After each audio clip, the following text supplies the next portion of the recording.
రాజమహేంద్రవరం సహా పలు ప్రాంతాల్లో బైక్ చోరీలకు పాల్పడుతున్న ఇద్దరు వ్యక్తులను పోలీసులు అదుపులోకి తీసుకుని విచారిస్తున్నట్లు సమాచారం. రాజమహేంద్రవరం, ప్రకాష్ నగర్, 3 టౌన్ పోలీస్ స్టేషన్ల పరిధిలో చోరీ చేసిన మోటార్ సైకిళ్లను స్వాధీనం చేసుకున్నట్లు తెలుస్తోంది. వారి నుంచి సుమారు 20 మోటార్ సైకిళ్లను స్వాధీనం చేసుకుని విచారిస్తున్నట్లు సమాచారం.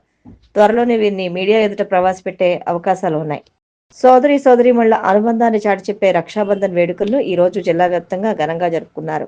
మహిళలు, యువతులు తమ సోదరులకు ఉత్సాహంగా రాఖీలు కట్టి మిఠాయిలు తినిపించి శుభాకాంక్షలు తెలియజేశారు. కొన్ని చోట్ల సామూహిక రక్షాబంధన్ కార్యక్రమాలు జరిగాయి. రాఖీ పౌర్ణమి సందర్భంగా రాజమహేంద్రవరంలోని ప్రధాన వాణిజ్య కేంద్రాలతో పాటు వీధిన రాఖీల దుకాణాలు వెలిశాయి. స్వీట్లు, చాక్లెట్లకు గిరాకీ ఏర్పడింది. దీంతో మిఠాయి దుకాణాలు, బేకరీలు, రాఖీ షాపులు కొనుగోలుదారులతో కళగా కనిపించాయి. ప్రపంచ ఆదివాసీ దినోత్సవం సందర్భంగా ఆంధ్రప్రదేశ్ రాష్ట్ర గిరిజన సంక్షేమ శాఖ తూర్పుగోదావరి జిల్లా వారి ఆధ్వర్యంలో జరిగిన ర్యాలీలో రాజమహేంద్రవరం ఆర్ట్స్ కాలేజ్ నుంచి వై జంక్షన్ వరకు గిరిజనులు ఉత్సాహంగా ర్యాలీ నిర్వహించారు. ఈ సందర్భంగా Rajanagaram MLA Battula Balaramakrishna, joint collector Chinaramudu, ఇతర అధికారులు విద్యార్థులతో కలిసి ఉత్సాహంగా ఆదివాసీ నృత్యం చేసి ఆకట్టుకున్నారు. గిరిజనులకు శుభాకాంక్షలు తెలియజేశారు. ప్రాచీన చరిత్రకు, సంస్కృతికి, సంప్రదాయాలకు, నిరాడంబరతకు నిలువుటద్దంగా నిలిచే జీవనశైలి ఆదివాసుల సొంతమని కొనియాడారు. అవినీతిలో దేశానికి మోడల్గా నిలిచిన మద్యం కుంభకోణంలో మాజీ ముఖ్యమంత్రి, వైసీపీ అధినేత వైఎస్ జగన్ త్వరలోనే అరెస్ట్ అవుతారని అనపర్తి ఎమ్మెల్యే నల్లిమిల్లి మూలారెడ్డి జోస్యం చెప్పారు. నిన్న సాయంత్రం రాజమహేంద్రవరం బీజేపీ కార్యాలయంలో వారధి కార్యక్రమంలో భాగంగా ప్రజల నుంచి విజ్ఞాపనలు స్వీకరించారు. ఈ సందర్భంగా ఆయన మీడియాతో మాట్లాడుతూ జగన్ పరామర్శల పేరుతో దండయాత్రలు చేస్తున్నారన్నారు. జగన్ 1 పాలనలోనే ప్రజలను పట్టించుకోలేదని, ఇక రెండవసారి జగన్ అధికారంలోకి వస్తే విధ్వంసమే అని ధ్వజమెత్తారు.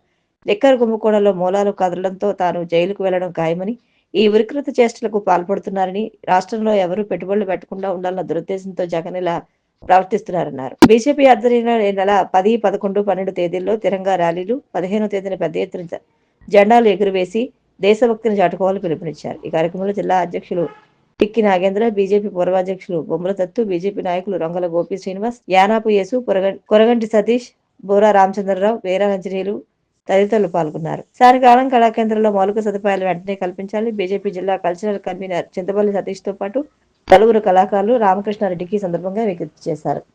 పండుగ సీజన్లో ప్రయాణికుల రద్దీని నివారించేందుకు రైల్వే శాఖ కొత్త పథకాన్ని ప్రకటించారు. రాకపోకలకు ఒకేసారి రైళ్లలో రిజర్వేషన్ చేయించుకున్న వారికి 20% డిస్కౌంట్ ఇవ్వనున్నట్లు రైల్వే శాఖ మంత్రి అశ్విని వైష్ణవ్ ప్రకటించారు. ప్రయాణానికి టికెట్ అక్టోబర్ 13 నుంచి 26 అక్టోబర్ వరకు, తిరుగు ప్రయాణానికి నవంబర్ 15 నుండి 2025 డిసెంబర్ 1 మధ్య టికెట్లు బుక్ చేసుకున్న వారికే 20% రాయితీ లభిస్తుందని అధికారులు వెల్లడించారు.